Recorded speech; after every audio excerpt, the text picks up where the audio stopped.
आपको बताया था कि हम स्टंटिंग भी कर सकते हैं और इसमें हम पेशेंट को फर्दर जो है वो कोरोनरी आर्टरी, वो बाईपास वाली तो बात की बात है, ठीक है। और स्टंटिंग के बाद पेशेंट को हम टायरोफिबान, जो कि आपने सुना होगा GP2B3A इनहिबिटर्स, हार्ट जो प्लेटलेट्स हैं उनकी एग्रीगेशन के अंदर, यानी एक प्लेटलेट को दूसरे से जुड़ने के लिए GP2B3A रिसेप्टर्स की जरूरत होती है।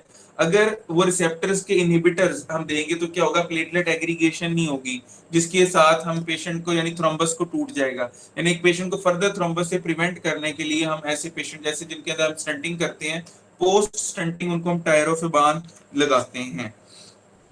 अब इसके अंदर मैंने आपको थोड़ा सा बता दिया कि सुपीरियर होती है एंजियोप्लास्टिक। हाँ, अब कॉम्प्लिकेशंस क्या हो सकती है, एक पेशेंट है उसके हम परक्यूटेनियस इंटरवेंशन की, परक्यूटेनियस कोरोनरी इंटरवेंशन की कॉम्प्लिकेशन मैंने आपको ये भी बता दिया कि 90 मिनट्स के अंदर अंदर करते हैं। इसकी कॉम्प्लिकेशंस हो सकती हैं कि पेशेंट ब्लीड कर सकता है, मायोकार्डियल रप्चर हो सकता है, पेशेंट कार्डियक टेम्पोनेट में जा सकता है, ठीक है।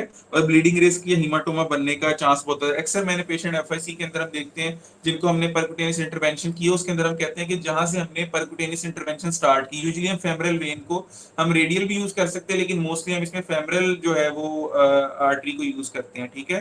तो इस एरिया के अंदर हीमाटोमा बनने के रिस्क बहुत ज्यादा होता है, ठीक है। इसके अलावा अब आपने इंपॉर्टेंट पॉइंट आ जाता है कि थ्रोम्बोलाइसिस किन पेशेंट्स में हमने करना है, वो मैंने आपको बता दिया कि अगर 12 आवर के अंदर पेशेंट प्रेजेंट करते हैं तो उसमें हमने थ्रोम्बोलाइसिस करना है।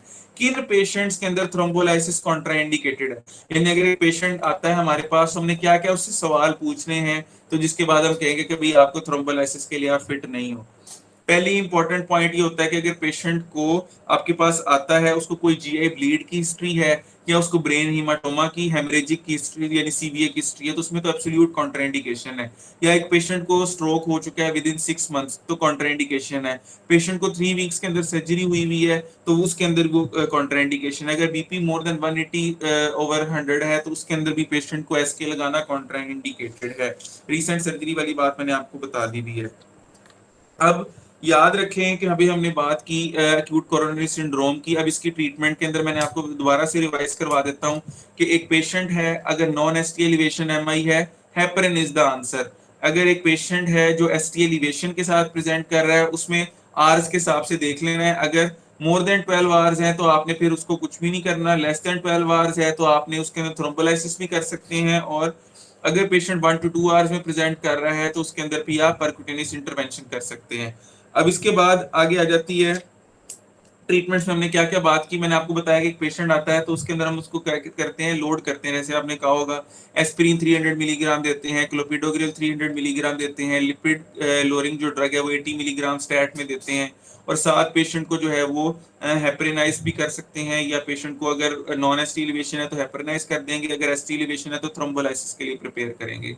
अब इसमें कौन कौन सी चीजें जिनका बेनिफिट, मैंने आपको बताया एस्पिरिन हर बंदे को देनी है, क्लोपिडोग्रिल आपने जरूर देनी है लेकिन फॉर 1 ईयर, 1 ईयर के बाद आप इसको बंद कर देते हैं एमआई के, ठीक है। उसके बाद आपको बताया बीटा ब्लॉकर्स आपने हर पेशेंट ऑफ एमआई को, कोरोनरी सिंड्रोम वाले को देना है रेट कंट्रोल के लिए, क्योंकि ये कार्डिक जो है ना, क्योंकि होता क्या है कि जब हार्ट का रेट ज्यादा होता है तो क्या होता है कि पेशेंट की हार्ट, अच्छा यहाँ पे मेरा एक आपसे छोटा सा एक सवाल है कि पेशेंट की हार्ट को ब्लड मैक्सिमम किस में मिलता है, सिस्टली में ज्यादा मिलता है या डायस्टली में मिलता है, यानी कोरोनरीज फिल किस टाइम ज्यादा होती है, सिस्टली में या डायस्टली में?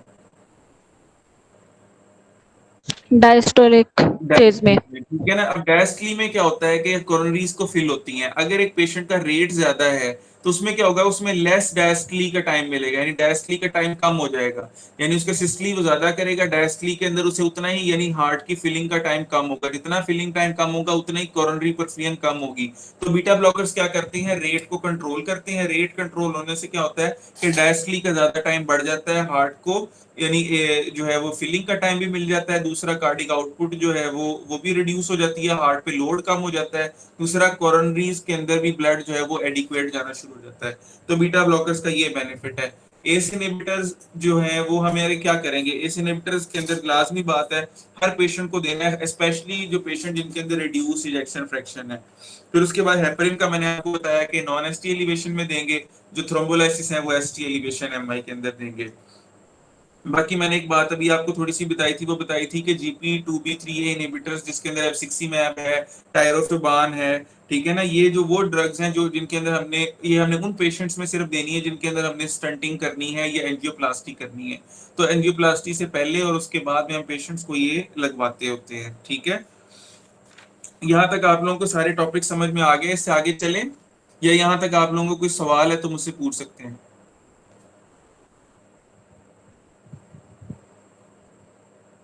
जी। अब बात हो जाती है एक्यूट कोरोनरी सिंड्रोम से आगे कॉम्प्लिकेशंस की। क्या क्या कॉम्प्लिकेशंस पेशेंट को मायोकार्डियल इंफार्क्शन के साथ हो सकती है? पेशेंट एक्यूट कोरोनरी सिंड्रोम का, मायोकार्डियल इंफार्क्शन का क्या क्या कॉम्प्लिकेशंस के लिए उन पेशेंट्स में मैं देखूंगा? ब्रेडिकार्डिया हो सकता है, शाबाश। Arrhythmias, very nice. और क्या क्या सोच सकते हैं?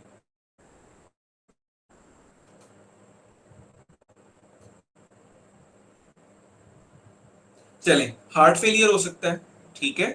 एरिथमियाज में क्या हो सकता है? ब्रेडिकार्डिया भी हो सकता है, टैकीकार्डिया भी हो सकता है। अगर ब्रेडिकार्डिया है, शाबाश, टेम्पोनेड हो सकता है। और भी क्या क्या हो सकते हैं इसमें, मैं आपको थोड़ा सा क्लियर कर देता हूं कि सबसे पहले तो ये कि आप हार्ट रेट से देख लें। अगर एरिथमिया है या रिदम नॉर्मल है, रिदम नॉर्मल है तो ब्रेडिकार्डिया के अंदर होगा तो क्या सोचेंगे, और टैकीकार्डिया तो क्या सोचेंगे? मैंने आपको बताया था कि हार्ट के एसए नोड की ब्लड सप्लाई क्या है?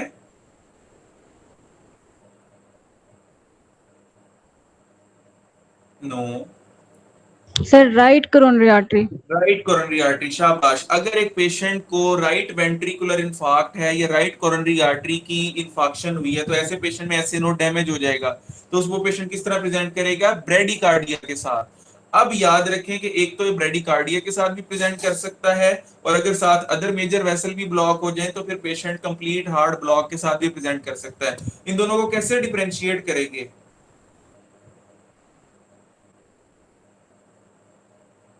एक तो ईसीजी करवाएंगे जिसपे हमें डिफरेंशिएटिंग पॉइंट मिलेगा, एक साइनस ब्रेडिकार्डिया होगा और एक के अंदर आपका कंप्लीट एट्रियोवेंट्रिकुलर डिसोसिएशंस होंगी, ठीक है। दूसरी चीज क्या हो सकती है ऐसे पेशेंट्स के अंदर? हम जेवीपी देखते हैं। जेवीपी के अंदर आपको पता है ना, ए वेव होती है, सी वेव होती है, ए सी एक्स वी वाई। उसमें कैनन ए वेव्स आती हैं कंप्लीट हार्ट ब्लॉक के अंदर, ठीक है। लेकिन अगर ये एब्सेंट है तो वो सिंपल ब्रेडिकार्डिया है। अगर ए वेव्स कैनन के साथ आ रही हैं तो वो कंप्लीट हार्ट ब्लॉक है। तो ये कॉम्प्लिकेशंस ब्रेडिकार्डिया के साथ एसोसिएटेड हो सकती हैं हार्ट फेलियर की। और अगर टैकीकार्डिया के साथ पेशेंट आता है तो टैकीकार्डिया किन किन पेशेंट्स के अंदर हो सकता है? वो भी राइट कोरोनरी आर्टरी एक और चीज को supply, right coronary artery right SA node को, एबी नोड्स को सप्लाई तो कर रही है, राइट वेंट्रिकल को भी कर रही है। तो ऐसे पेशेंट्स क्या होता है कि हाइपोटेंशन में जाते हैं। तो ऐसे पेशेंट, अच्छा, आपसे यहाँ पे एक सवाल मेरे ज़हन में आ रहा है कि कौन सा ऐसा एमआई है जिसके अंदर हमने फ्लूइड्स देने हैं? अदरवाइज हम कहते हैं ना मायोकार्डियल इंफार्क्शन का पेशेंट है, एमआई का पेशेंट है, फ्लूइड नहीं देने। ऐसे पेशेंट्स को बिल्कुल भी आपने फ्लूइड्स नहीं देने।